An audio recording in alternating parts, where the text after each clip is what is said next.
아빠 하지 말고 들어요. 다 잘 되라고 소리예요. 1년의 마지막 달 12월입니다. 한 해를 마무리하는 시점이 되면 지난 1년을 어떻게 살았는지, 새해에는 어떤 목표를 세울지 생각이 많아지는데요. 이럴 때 누군가 조언을 해주면 좋겠죠. 네, 그래서 요즘 이 유튜브 채널의 조회수가 올라간다고 합니다. 저기 잠깐만요. 오늘은 자신의 경험과 인생 선배들의 조언을 토대로 세상에 영감을 던지는 자기 개발 크리에이터 드로우 앤드류 최동원 씨를 만나보겠습니다. 어서 오세요. 안녕하세요. 네, 나와주셔서 고맙습니다. 자, 시청자 여러분께 먼저 간단하게 자기소개부터 해주실까요? 네, 안녕하세요. 저는 드로우 앤드류 마세스 2개 유튜브 채널에서 컨텐츠를 만들고 있는 크리에이터 최동원이라고 합니다. 평소에는 드로우 앤드류라는 이름으로 활동하고 있습니다. 네, 반갑습니다. 네, 제가 처음부터 이름을 좀 죄송합니다. 이름이 조금 어려워요. 네, 드로우 앤드류 어떻게 지은 이름일까요?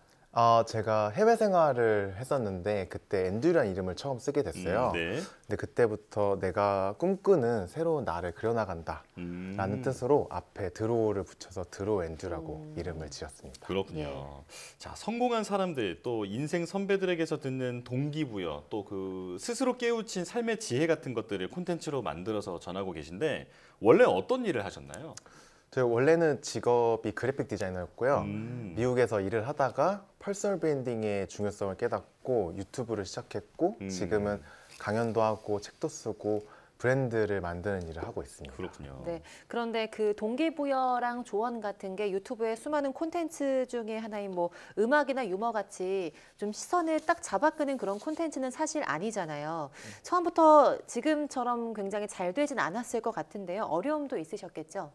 네, 근데 생각보다 제가 유튜브를 시작한 지 두세 달쯤부터 반응이 오기 시작한 것 같아요. 네. 이게 벌써 5년 전이긴 한데 처음에 회사를 다니면서 사이드 프로젝트로 시작한 거라서 큰 부담 없이 시작을 했어요. 예.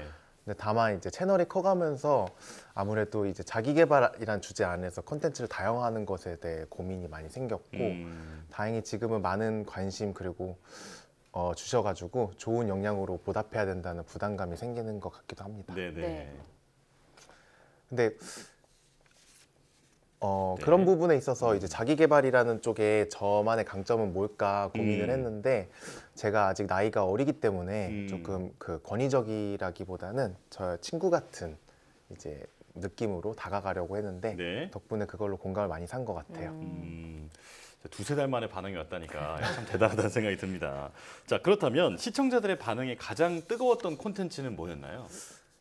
드로우 앤드류 채널에서 가장 첫 번째로 터졌던 컨텐츠가 6개월 만에 1억 벌고 배운 것들이라는 조금 좀 발칙한 제목의 영상인데 네. 제가 미국 생활을 마무리하고 한국에 귀국해서 마땅한 직업이 없어진 시점이었어요. 근데 마침 코로나19가 시작되는 시작이어서 그때 전 세계가 셧다운되고 네. 그때 저는 취업이 아니라 전업 크리에이터가 되기로 결심을 했습니다. 네네. 그래서 되게 작은 7평 오피스텔에서 소셜미디어를 이제 이용해서 수익 창출을 시작했는데 그게 시작한 지 6개월 만에 1억을 벌게 됐어요. 네. 저한테는 굉장히 큰 성과라고 생각이 들어서 그 과정을 배운 것을 영상으로 남기게 되었죠. 그렇군요. 네, 그 과정도 아무한테나 있을 수 있는 과정이 아니잖아요. 자, 그런 과정을 영상으로 남겨주셔서 많은 분들이 굉장히 감사하다고 느끼실 수도 있을 것 같은데요.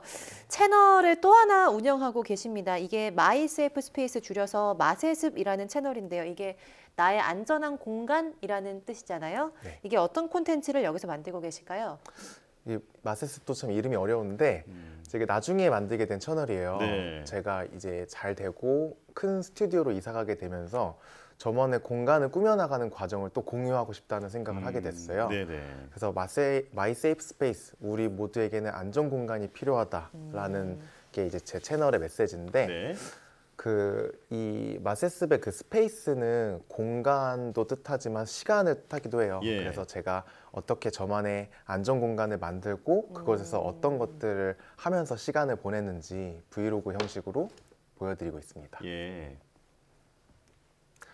제가 해외 생활을 7년 정도 했는데 네네. 그 가족과 친구랑 떨어져서 혼자 있는 시간이 많고 이사도 자주 하게 되면서 내가 사는 이 작은 공간이 나의 안전 공간 같다라는 생각을 했어요. 그래서 그곳을 내가 안정감을 느낄 수 있는 공간으로 만들고 그것을 혼자 시간을 보낼 방법을 자연스럽게 배우게 된 것 같아요. 예, 예. 그리고 그 코로나 시기에 그 타일 테이블 만들기랑 지점토 트레이 컨텐츠가 연달아서 이제 네. 터지면서 영상 9개로 구독자 10만을 와. 달성했는데요. 예. 아마 그때 코로나19 시간대에 사람들이 집에 있는 시간이 많아지니까 셀프 인테리어나 혼자 하는 취미에 관심이 많이 생긴 것 같아요. 그래서 현재는 그 구독자 19만 명 정도 되는데요.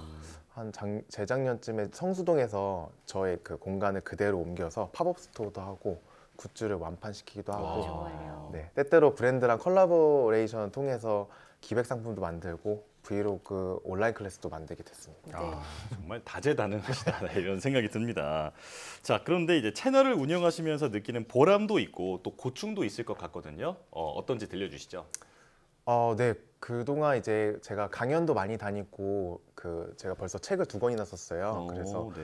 북토크도 다니면서 정말 많은 분들이 저에게 손편지도 써주시고 이메일도 보내주시고 하는데 그게 제 집에 상자가 가득 담겨 있거든요. 네. 그래서 뭐 저의 컨텐츠가 얼마나 영감이 되고 위로가 되고 응원이 되어 주셨는지 그런 내용들이 굉장히 많아요. 네네. 근데 그런 거 볼 때마다 굉장히 감사함과 보람을 느끼는 한편 또 저만의 고충이라고 한다면 이제 모든 크리에이터들이 이제 비슷할 것 같은데 채널이 커질수록 이 사람들의 기대도 높아지더라고요. 그래서 그로 인해 부담감도 조금 커지는 것 같습니다. 네. 예. 또 자기 개발이나 뭐 삶의 인사이트 같은 것들 콘텐츠를 하고 계시기 때문에 그런 콘텐츠들은 사실 어떻게 공부한다고 해서 하루아침에 뚝딱 만들어지는 것들이 아니잖아요. 그래서 많은 콘텐츠나 주제 내용을 어떻게 찾으시는지도 궁금하거든요. 네, 저도 아직 뭐 그렇게 막 엄청 깊은 인사이트가 있거나 이제 연륜이 있는 편이 아니라서 저는 그때그때 저의 생각이나 고민들을 기록을 해놓는 편이에요. 네. 근데 그런 글들이 이제 쌓이다 보면 자연스럽게 컨텐츠 아이디어가 떠오르기도 하고 그리고 자기계발 유튜버로 활동하니까 여러 출판사에서 매주 책을 보내주시는데 그게 되게 많거든요, 양이. 네. 그래서 그 책들을 이제 보면서 좋은 내용이 있으면 컨텐츠에 인용해서 이제 풀어가기도 하고요. 네. 제가 그린이집 북클럽이라고 해서 매달 구독자분들에게 50에서 100권 정도 무료로 책을 나눠주고 온라인에서 북클럽을 진행을 해요. 예. 그래서 이렇게 채널이 커진 뒤에는 구독자분들이 남겨주시는 댓글이나 사연 혹은 같이 참여하는 컨텐츠를 만들어서 함께 성장하는 고 있습니다. 아, 그렇군요.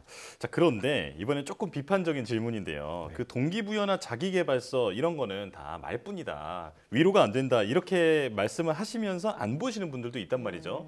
이런 비판에 대해서는 어떻게 생각하십니까?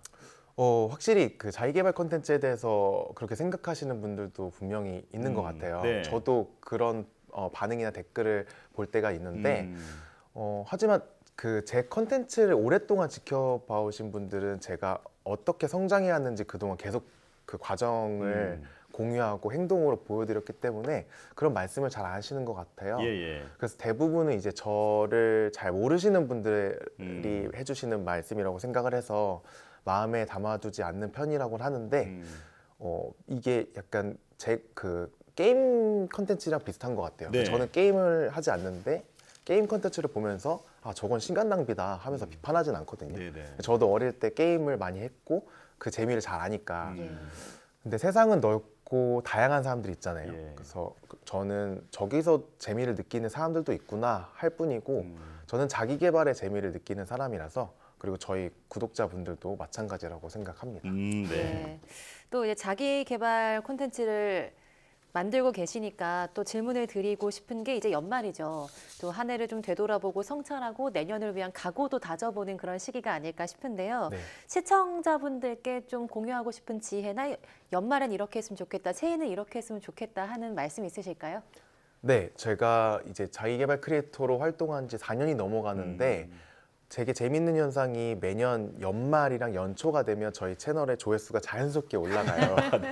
네, 아무래도 이 시기에 많은 분들이 다시 열심히 살아야지 하는 시기 같더라고요. 네네. 그래서 연초에 헬스장 가면 사람들이 많고 점점 이제 줄어드는 것처럼 이렇게 비슷한 이유 같은데 저는 그 뭐든 꾸준히 하려면 시스템이 잘 갖춰져야 된다고 생각하거든요. 네. 그러니까 저희가 힘들어도 회사는 매일 가잖아요. 근데 그게 이제 시스템이 잘 구축돼 있기 때문이라고 생각을 하는데 만약에 새해 목표하신 바가 있다면 그 일을 해내기 위한 시스템을 먼저 구축해 보시면 좋을 것 같아요.